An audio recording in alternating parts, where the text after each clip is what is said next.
Good day, everyone. Welcome to the 17th episode of Cooking with Chef Aaron. This time, we are going to be setting foot in the United States of America. And this country was kindly requested to me by Alanah Holland. As always, thank you for your request. I'd like to give a big shout out to you. And I hope to receive more requests from other people sometime soon. So, much like with Canada, this country is going to take a really long time to critique. And the reason I say that is because it just happens to be the third largest country in the world. So that means if someone requests Russia, not that I have it on hold right now, nobody has requested Russia as of now, but if someone were to request Russia, that would mean I would have to review the largest country in the world, and it would take an even longer time to review than what I did in the Canada episode, because I'd have to review all the major cities like Moscow, St. Petersburg, Novosibirsk, Kazan, and the list goes on. I'd have to review the rural parts as well. So, before I officially begin my review of the United States, I just thought I'd point out something that's a little weird. I just think it's funny how, in the course of less than 20 episodes, I've tackled a majority of the continent of North America. As you can see here, I've already eliminated Mexico and Canada, two of North America's biggest countries. And I also have eliminated Costa Rica as well as Jamaica, and today's episode is on the United States, which is the second largest country in North America. And the only big part of North America that I haven't really tackled yet has been Greenland. And other than that, the only other parts I haven't tackled yet have been the rest of Central America as well as the Caribbean. Okay, so I'm going to start this review off by tackling the most popular city in the country, which is New York City. And this city, for the most part, doesn't really stand out that much for me because it looks sort of boring, sort of mediocre, because the buildings aren't really all that colorful. They're kind of colorless. It's just mostly gray and brown. They don't really look all that futuristic, really, and I don't think they're really that rich in design, even though the United States is supposed to be like the richest country. I don't find that there's really a whole lot that makes New York City stand out. Except for Times Square. I did like walking around Times Square when I was younger. Can't remember how old I was, but I think I was like approximately in like grade 8, I think it was. And I loved walking around Times Square because we saw all these advertisements and banners for like big brands like McDonald's and Coca-Cola and Samsung. And we could also see banners for big shows in theaters such as Wicked and Mamma Mia. That was a pretty interesting experience, and as you can see here, there's a lot of colors at night. There's a lot of big shiny lights. You can see all the colors here. It looks pretty cool. But like I said before, for the most part, like I don't really find New York is really that interesting because the Statue of Liberty is kind of just an okay landmark. There's not really anything too special about that, and yeah. Okay, so now we're going to take a look at the capital city of this country, which is Washington, D.C. And I honestly don't think this city is really any better because if we look at the Capitol building, it's just sort of white, but it doesn't really have any sort of like unique features that really make it stand out, kind of similar to New York City. And the White House is kind of mediocre as well. I know I said that in previous episodes that I liked Turkmenistan, even though the entire city of Ashgabat is completely white. At least with Ashgabat, it's more futuristic and there's more marble buildings that has like a sort of a design that makes it stand out more. But that's not quite the case with Washington, D.C. As you can see here with the Capitol building and the White House and the Washington Monument, it's just sort of a standard design. There's not really anything special about them. They don't really have any sort of unique features to them that really make them stand out as much. So now we're going to take a look at two major cities in Arizona, Phoenix and Tucson. Now, Phoenix, the largest city in Arizona, I don't think this city, again, is really that exciting because it doesn't really look all that colorful and it's not really futuristic and there's not really any sort of designs in the buildings that really make it stand out as much, kind of like what I said before about Washington, D.C. and New York City.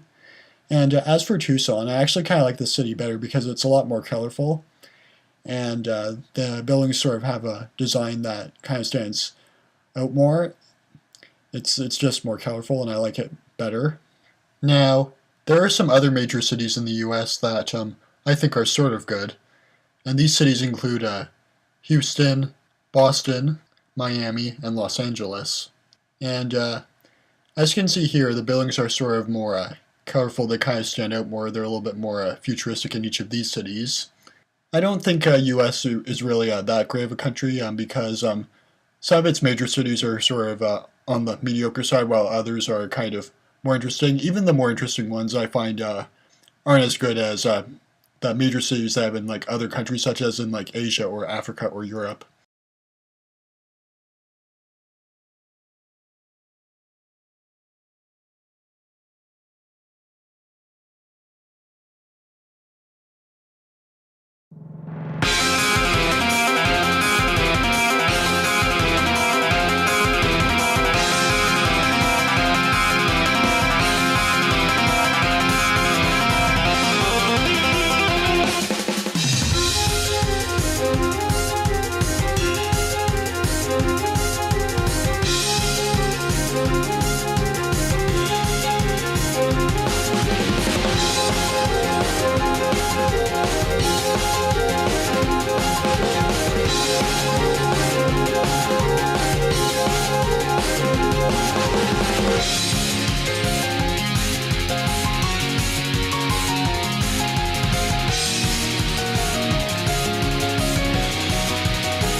So to wrap up this review, I'm going to talk about the state of Hawaii, which is the dish, the Huli Huli Pork Ribs, which I'm about to make right now, soon, comes from.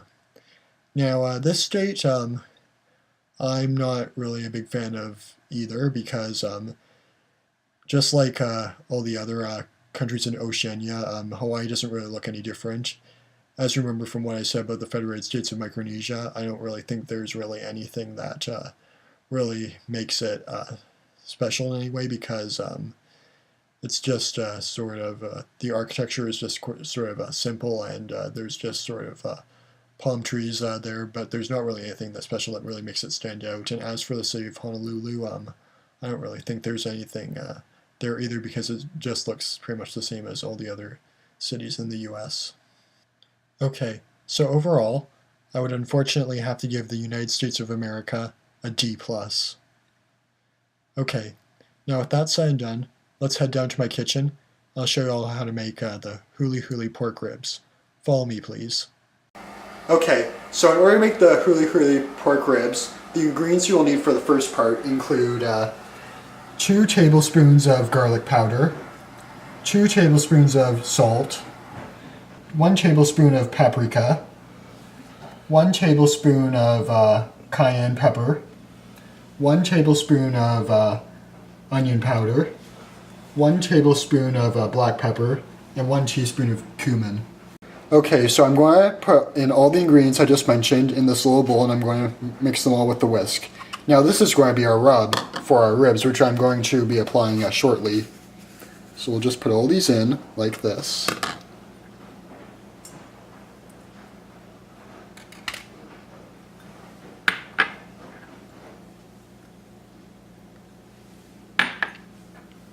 Doesn't this look good?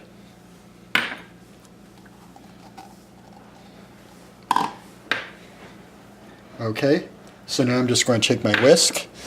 I'm just going to mix it all around so that everything is combined nicely. And afterwards I will apply this to my ribs.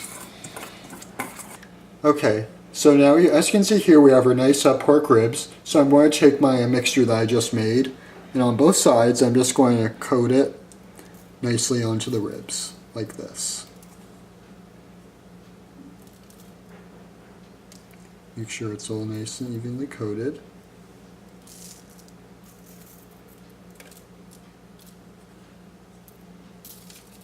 This is looking pretty good. Okay, so once you've coated the rub on the ribs, what you want to do is you want to put these in the fridge for between 1 to 2 hours.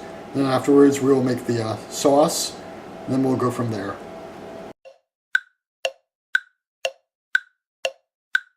Okay, so now I'm going to teach you how to make the sauce for our Huli Huli Pork Ribs. And in order to do this, you will need 1 cup of pineapple juice, half a cup of ketchup, half a cup of soy sauce, half a cup of brown sugar, and 2 tablespoons of lemon juice.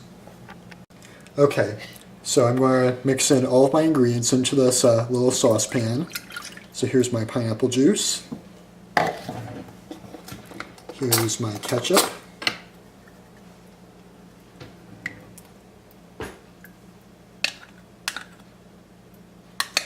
Getting all that out. It's good.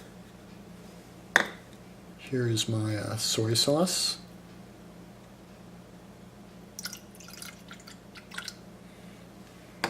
And my brown sugar. And my lemon juice. So now I'm just going to give this a good mix. And afterwards we will put this on the stove and we're going to let it heat for about 5 to 7 minutes. Okay, so once you've heated up your sauce, it should look something like this.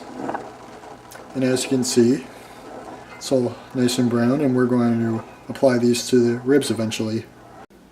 So what you want to do now is you want to take your Huli Huli sauce and apply them to your Huli Huli pork ribs, like this. And as you can see, I'm just gently coating it with the sauce, like this.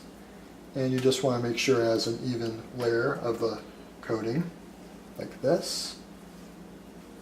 Doesn't that look nice? Once more. And you just want to keep doing this until the side is completely coated with sauce.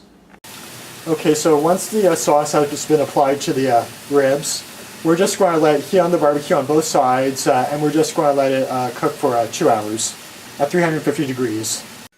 Okay, so after you've cooked the ribs on the barbecue for 2 hours, 1 hour on both sides, it should look something like this. And we are going to serve it on our plate right now, and I'll show you what it looks like. We're going to do a taste test as well. Okay, let's see what I think of this. These taste pretty good. I can taste all the spices very well. Tastes very juicy. It's very delicious. It's good. Okay, now here's our finished product served on our plate. Served with some nice Caesar salad and some nice sweet potato fries. Thank you for watching.